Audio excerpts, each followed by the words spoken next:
आप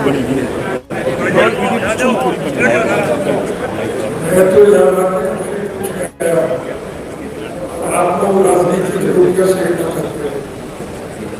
राजनीतिक चर्चा करने के लिए यहाँ नहीं आया। अगर कोई राजनीतिक काम चल रहा फेरी में जीत का आदत सामने कोई भी कोई बात नहीं हाड़ी होती। परमात्मा भली करे ठीक करे। सारी कमी ने पूरी करने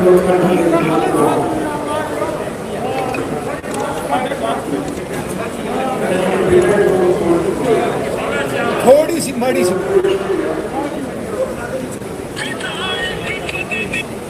शुक्र तो मनाओ थाना मौजूद हो गई हो। सरकार तो चुनाव में क्रांति नाम था, क्रांति गई कौन नहीं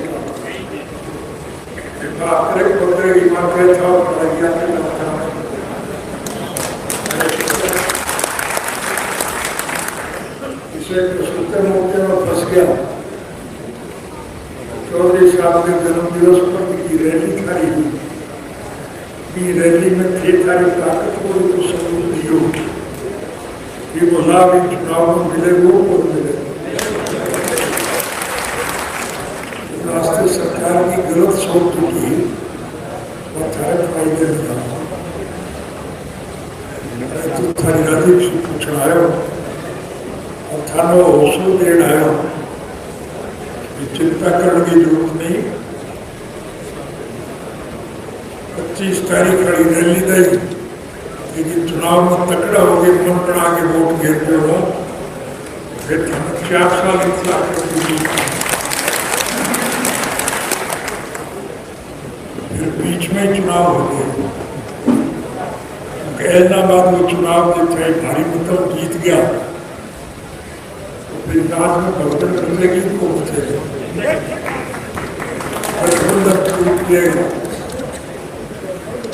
पार्टी की टिकट पर जीत गया तो पार्टी छोड़ के झारखंड फेर आ जाएगा।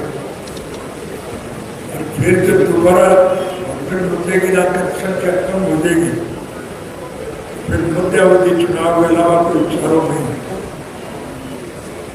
मध्यावधि चुनाव में दोषी फिर सारे फैसले में सारे प्रदेश का तो वो चुनाव है फिर थाना एक तरह से और हौसलों मिले। और हरियाणा में जब मध्यावधि चुनाव हो सी मेरे कहने की जरूरत नहीं तो राज ठाकुर पड़े।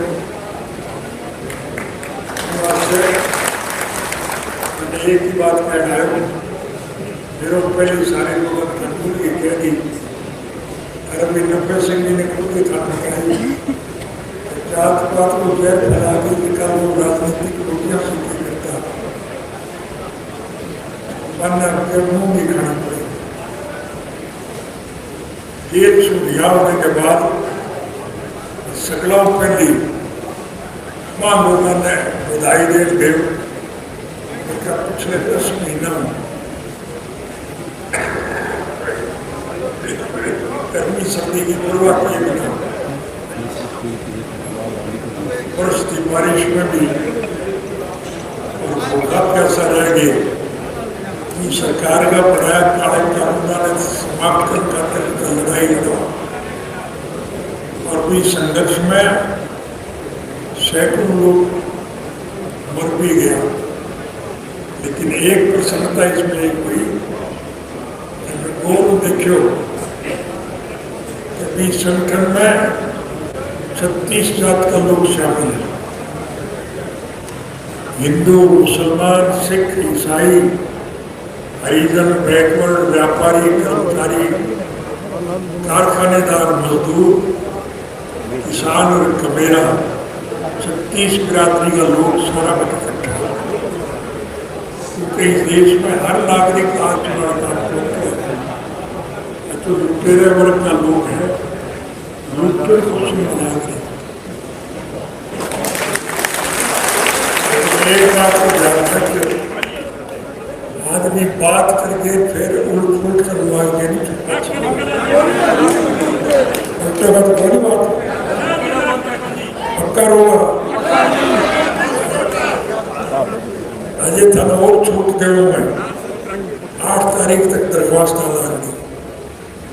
फिर आप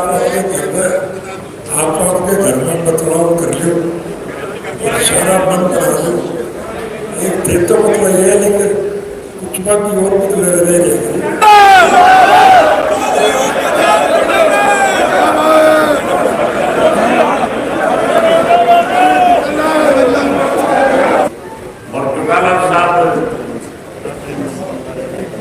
मैं आपके फैसले को स्वीकार करते हुए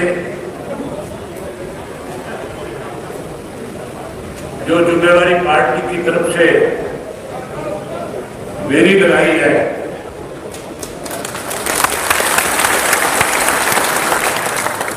मैं उसके लिए जब पार्टी नेतृत्व का आभार व्यक्त करता हूं, मैं आप लोगों का इस बात के लिए आभारी हूं कि आप लोगों ने एक बार फिर मुझे अपना प्रत्याशी बना करके और जो मौका दिया है, जो विश्वास आपने मेरे प्रति व्यक्त किया है, उसके लिए मैं आप सबका आभार व्यक्त करता हूं। साथियों, जब किसान आंदोलन पीक पे था, जब इस दिल्ली के बॉर्डर के चारों तरफ, चाहे वो यूपी का बॉर्डर था, चाहे राजस्थान का था, चाहे वो हरियाणा प्रदेश का सिंगू का बॉर्डर था या टिकरी का बॉर्डर था, जहां हजारों की संख्या में बड़े बुजुर्ग अपना घर बार परिवार छोड़ करके इन कृषि के 3 काले कानूनों के खिलाफ लगातार आंदोलन कर रहे थे। -डिग्री के टेम्परेचर में जहां आप इस लड़ाई को लड़ रहे थे, उस दौरान इंडियन नेशनल लोकदल पार्टी का एक कार्यकर्ता जो था, इन कृषि के 3 काले कानूनों के खिलाफ उस किसान आंदोलन में लड़ाई लड़ने वाले लोगों के साथ वॉलंटियर के रूप में एक समाजिक कार्यकर्ता के तौर पे उनकी सेवाओं में लगा हुआ था। मैं स्वयं पार्टी के हजारों साथियों को साथ लेकर के अलग अलग बॉर्डरों पे जाकर के, जहां बाहर से आए हुए किसान साथी थे, हम जहां उनका हौसला बढ़ा रहे थे, वहां उनको ये विश्वास भी दे रहे थे, विश्वास पैदा कर रहे थे कि इंडियन नेशनल लोकदल पार्टी का एक कार्यकर्ता जो है आपके इस आंदोलन में आपके साथ खड़ा है। उस दौरान जब मैं वहां जाया करता तो मेरे सामने एक प्रस्ताव आया था किसान मोर्चा की तरफ से, किसान संगठनों की तरफ से, और उन्होंने मुझसे कहा था कि आज अगर चौधरी देवीलाल आपकी जगह पे होते तो उस पद को ठोकर मार करके हमारे बीच में आकर के खड़े होकर के इस आंदोलन का हिस्सा बनने का काम करते। मैंने उनसे कहा था कि हम आपके आंदोलन की मदद में खड़े हैं, तो यहाँ आपकी जो भी इच्छाएं हैं, आपकी इच्छाओं के अनुरूप हम फैसला करके, लेकिन फैसला लेने से पहले मैं अपने हल्के के लोगों से जाकर के मिलकर के पूछ कर आऊंगा, जिन लोगों ने मुझे विधानसभा में चुन करके भेजा, जिन्होंने मुझे वोट दिया, जिन्होंने मुझे मेरे प्रति विश्वास व्यक्त किया, तो मेरी भी एक जिम्मेवारी बनती है कि मैं उनके बीच में जाऊं, उनसे पूछ करके आऊं। और जब मैं गांव में आपसे मिलने आया था, पूछने आया था, आपने जो हौसला मुझे दिया, जो ताकत आपने मुझे दी, मैंने उसी दिन फैसला कर लिया था कि मैं 26 तारीख तक देखूंगा, इंतजार करूंगा, और 26 जनवरी तक अगर कोई फैसला किसान के हक में नहीं आया तो 27 जनवरी को अपना रिजाइन दे दूंगा। ये बिल, ये कानून बने, इसके लिए लोकसभा में प्रयास कर रहे थे। वही यही भारतीय जनता पार्टी जो एक चाहती थी, जहां कानून बनाना चाहती थी, इसलिए कानून नहीं बना सके कि उनके जो सहयोगी पार्टियों के लोग थे, कांग्रेस अकेली बहुमत में नहीं थी और सहयोगियों ने सीधे तौर पे कह दिया था कि अगर आप ऐसा कोई कानून बनाओगे तो फिर हम आपके पक्ष में वोट डालने के बजाय आपकी सरकार को गिरा काम करेंगे।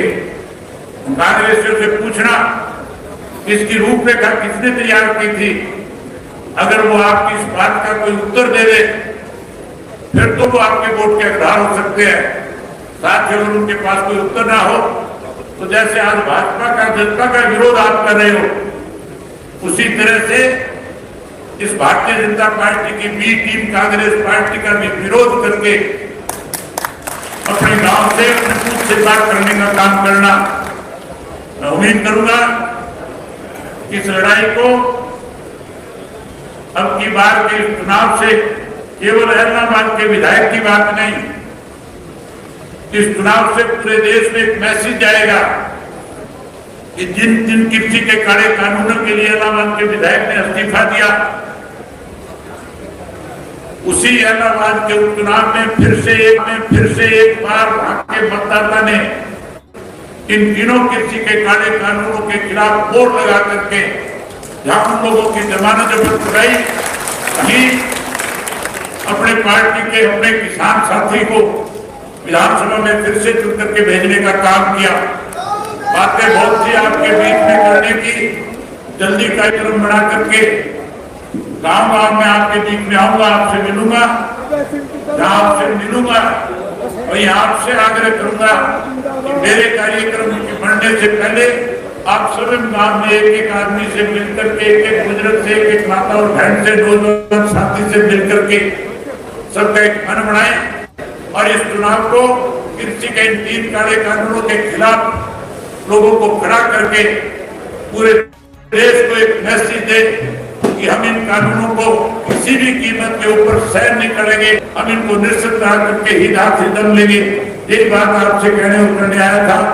आपसे एक बार फिर जो विश्वास आपने व्यक्त किया, जो आपने आज फिर एक बार मुझे अपना नुमाइंदा बना